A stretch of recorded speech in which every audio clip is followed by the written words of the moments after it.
10 years have passed since the incident, and the kids have grown up. "Mom, don't forget tomorrow is Grandpa's anniversary," said my independent daughter, munching on bread as she dashed out of the house. "I'm off, Mom. Don't forget about tomorrow," reminded my responsible son, now a working adult. Our family has been watched over by my father, who left this world 5 years ago. My children became my support, helping me take care of him. The conflict with Mary, caring for my father with dementia.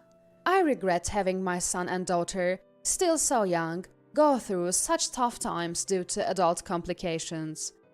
Maybe they just wanted to play freely with their friends.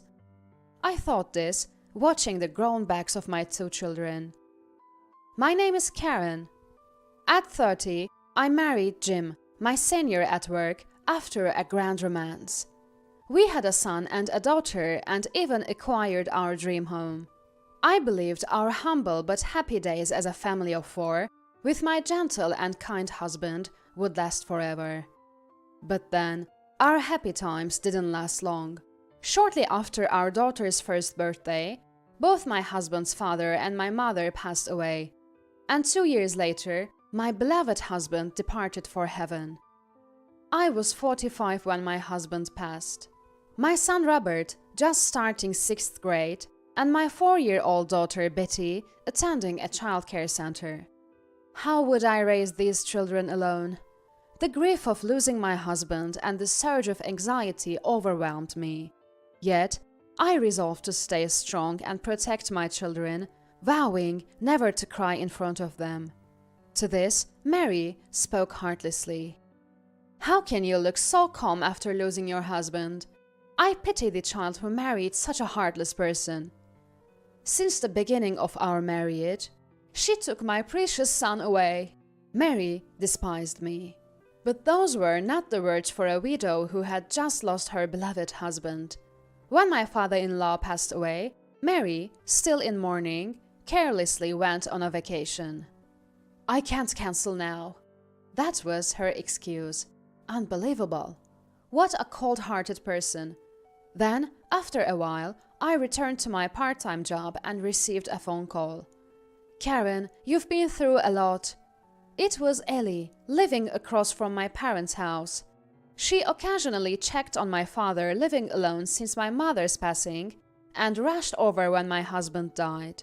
"Actually, I need to talk to you about your dad." "Huh?" The sudden change in Ellie's tone made me anxious about my father. Sensing my fear, she reassured me. "It's nothing serious. I know you're busy, Karen, but do visit Dad sometimes, and come to my place too." Ellie's voice returned to its usual brightness. Though she said it was nothing serious, I couldn't sleep at all that night, anxious.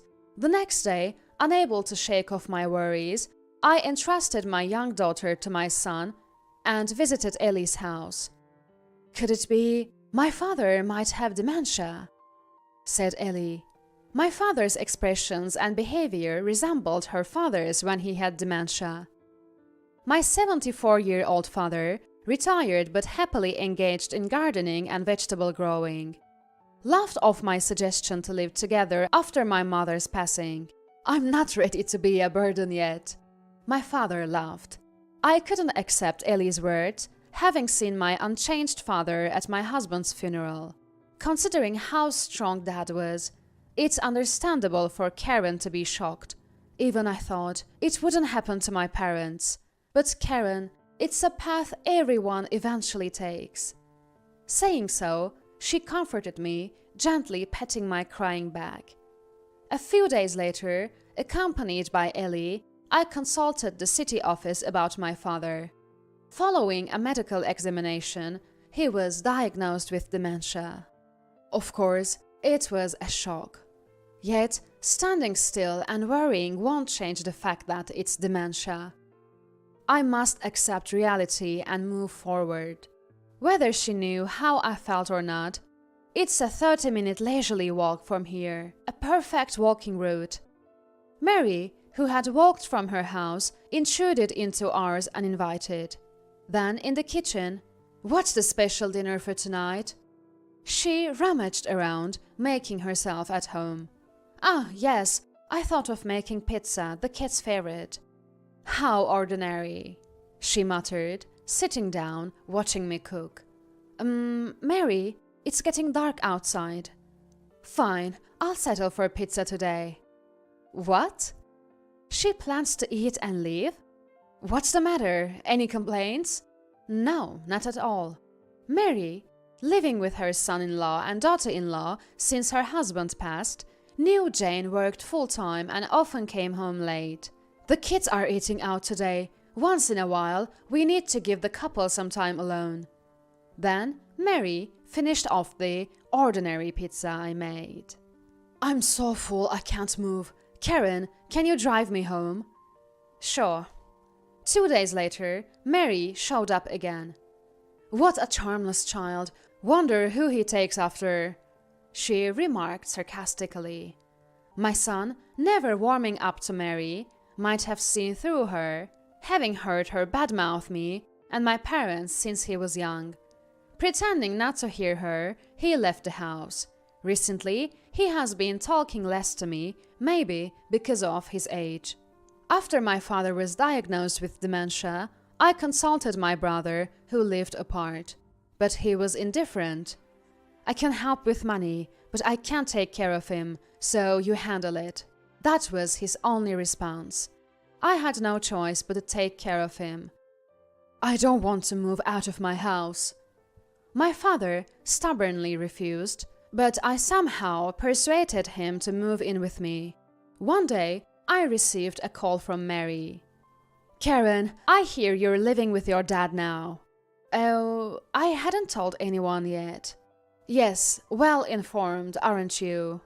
"You can live with Dad if you want, but remember, you're our daughter-in-law." "Yes."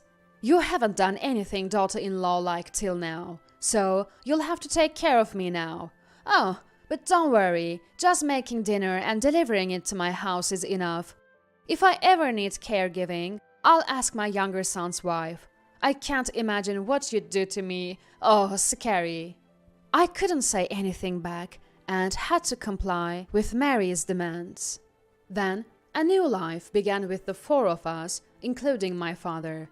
I thought I could manage as Dad would use day services on weekdays, and I only needed to care for him on evenings and weekends. But it was harder than I imagined.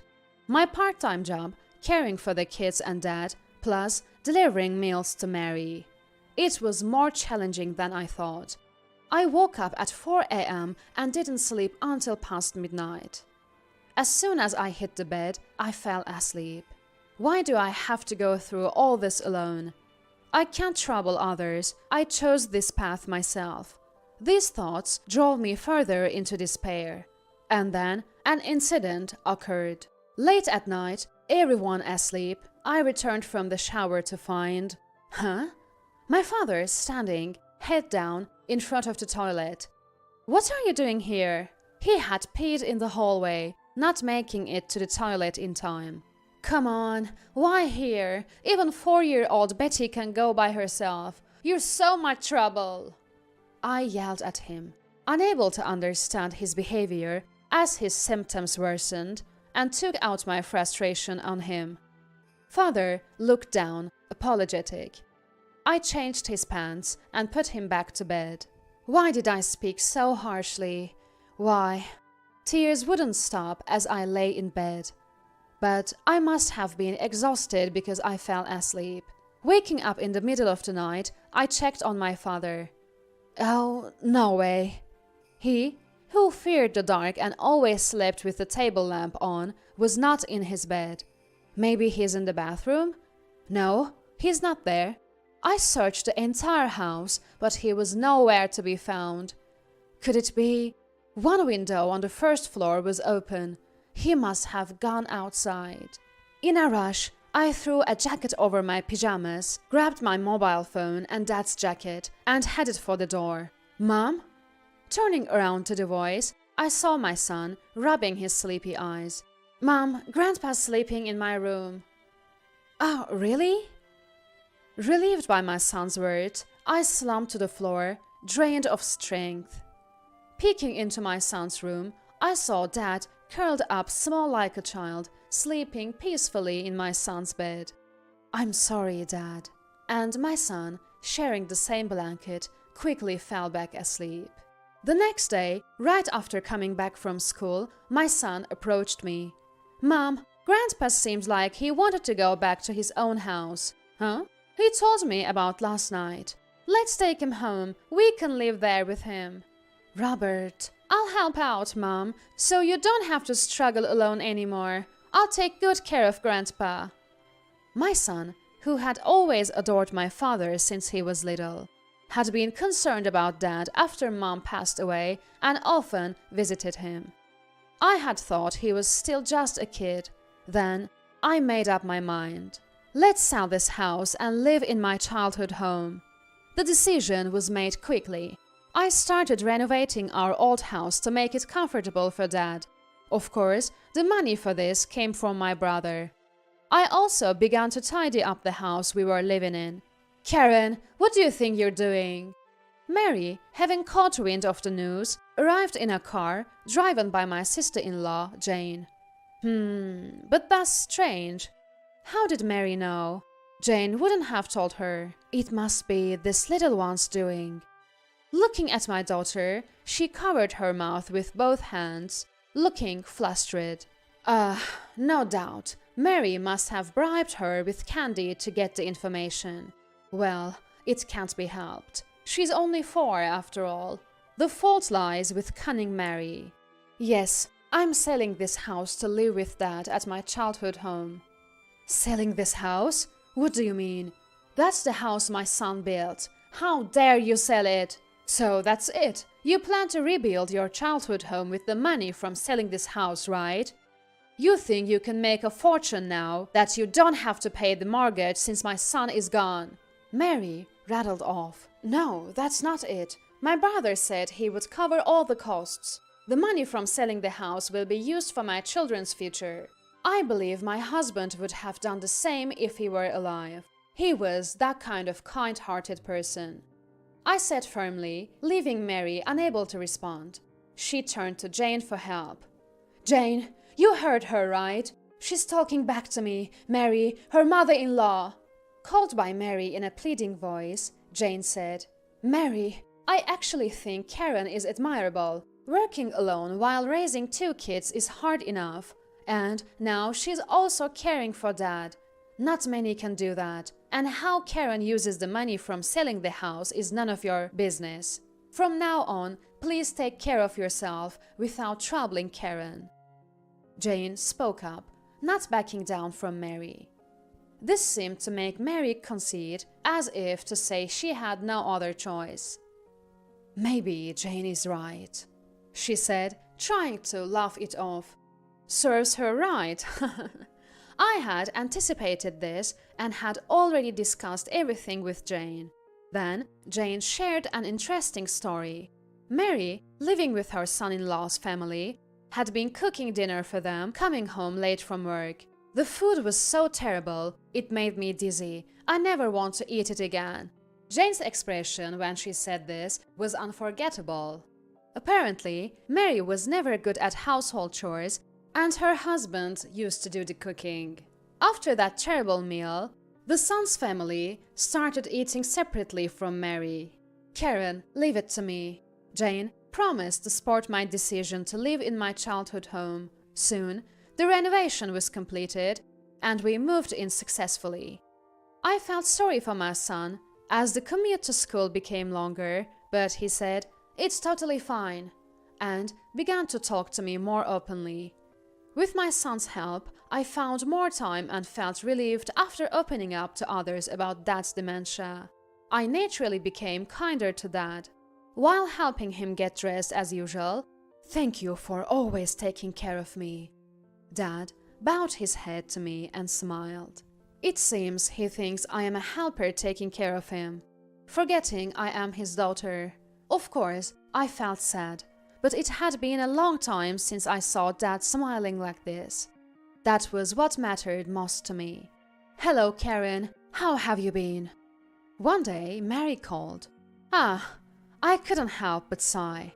I had just recently gotten relief from Mary's stress thanks to my sister-in-law. Yes, I've been very well. How about you, Mary? Nothing much has changed. How is Dad? Is his forgetfulness getting worse? Oh? Why would Mary care about my father? Yes, he's doing well. It varies from day to day. He seems to remember things from the past, but not so much recently. Is that so? Maybe I should pay him a visit sometime. No, that would be troublesome. No, that's not necessary. Your thoughts are more than enough. Oh, just thoughts? Maybe I'll send some flowers then. Huh? That's not what I meant. Sometimes conversations with Mary turn into such odd exchanges. Anyway, I'll come by tomorrow.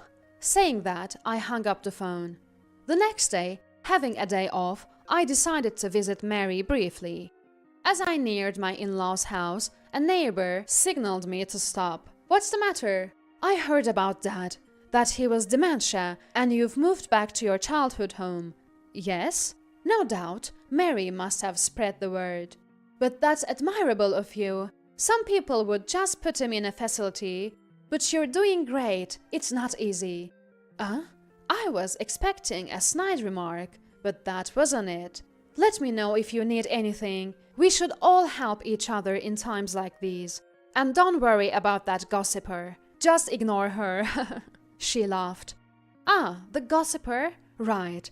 I had completely forgotten. Mary isn't very well regarded in the neighborhood. A neighbor at my father-in-law's funeral had quietly told me. It must be hard with Mary around. She's such a worry. She secretly told me about Mary. I remembered how they called Mary the gossiper for always sticking her nose into others' business and exaggerating stories. Oh, Karen, you're here? Perhaps hearing voices or just by intuition, Mary came out of the house. See you then. The neighbor quickly went back inside, as if not wanting any involvement with Mary. What were you two talking about? Mary always needs to know who's talking to whom in her absence. I thought it would be troublesome to go out with her any longer. Sorry, Mary, I have to go pick up my daughter, see you. I waved with a smile and drove off.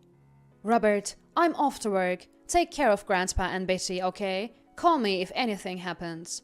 I handed my emergency mobile phone to my son and left for work. During work, my phone vibrated in my pocket. Answering the phone, Mom, something's wrong with Grandpa. Please come home quickly. My son sounded panicked. I felt it was serious without asking for details. Understood, I'm on my way. I explained the situation to my co-workers and headed home. Approaching the house, I saw a police car parked in the nearby vacant lot. Oh, what? No way. At the front door, Ellie and my daughter, who was clinging to her and crying, stood. Karen, it's terrible. Go to that room quickly. Huh? Entering the room, I saw Dad cowering behind my son in a corner. Rolla, you're back. This woman. She did something terrible to your daughter. This woman. Dad, thinking I was his wife, pointed accusingly at Mary, who was sitting pale-faced. A police officer stood next to Mary. I didn't do anything. Henry suddenly attacked me. Mary was ranting. No, Grandpa did nothing wrong. My son retorted, visibly shaken. You can relax now that Mom's here. Tell us honestly what you saw and heard. The officer encouraged my son to recount what happened from the time I left for work until the police arrived. Let's recreate my son's story. Grandma. Mary unexpectedly visited our house where my son, daughter, and my father were. Hello, Robert. Betty, long time no see. Have you been well? Yes. Oh, that's right. Betty, here's some pocket money. Go buy some sweets with your brother. I'll look after Grandpa. My daughter, taking the money from Mary, pulled her brother outside. Come on, big brother. Let's hurry and buy some candy. Betty, I forgot something. Wait at Ellie's next door." Saying this, my son left his sister with Ellie and returned home. Peeking through the door gap, he saw, "Hello, do you recognize me? I'm from the bank. Mary asked me to bring your banking card today." Mary tried to deceive my father, who had dementia, to open the safe. Initially, Dad listened silently, then suddenly, "It's you! How dare you treat my daughter so badly?" Dad lunged at Mary out of nowhere. "No, help! This is bad. I must inform Mom." Having witnessed everything, my son contacted me and asked Ellie to call the police. "This child is lying. He always disliked me. He is making up stories." Mary denied the accusations, calling my son a liar. "The one lying is Grandma." "Woo!" Mary was visibly startled by my son's forcefulness. "Old people should be respected, but if someone like Grandma constantly lies and is mean, no one will respect them." My son said this, looking straight at Mary.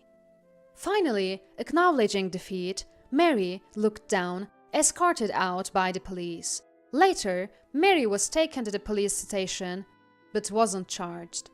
Why did she target that safe? Apparently, she had spent almost all of her inheritance from my father-in-law on hobbies and travels, leaving her with little money. That's why she targeted my father's safe, thinking he wouldn't remember due to his severe memory loss. How shallow! Though Mary wasn't charged, social repercussions followed. The news of Mary's police encounter spread quickly in the neighborhood. Once the spreader of rumors, Mary became the subject, eventually confined to her home. Unable to move, abandoned even by her younger son's family, she likely faces her last days in a nursing home. Meanwhile, in our home, "Robert, thank you. You saved Grandpa and said what I couldn't. I feel so relieved." I expressed my gratitude, and my son bashfully replied, "I'll always protect you and Mom." I thought he was still just a child, but tears rolled down my cheeks unknowingly. "Mom, are you crying?" My daughter peered at my face. "It's okay to cry, Mom. If you hold it in, you'll get sick," she said, handing me a strawberry-patterned handkerchief from her pocket. Since my husband passed away, I had decided never to cry in front of my children. But I learned from them that it's okay to cry when you need to, and you don't always have to try so hard. 10 years have passed since then. Mary's dementia has progressed, and she no longer recognizes even her son's family. My father was called to heaven 5 years ago, peacefully passing away in our bed, holding the hands of his grandchildren. I saw a tear trickle from his eye. I place flowers before the portraits of my parents and husband and look out the window. The autumn leaves in the park flutter down, painting the ground red.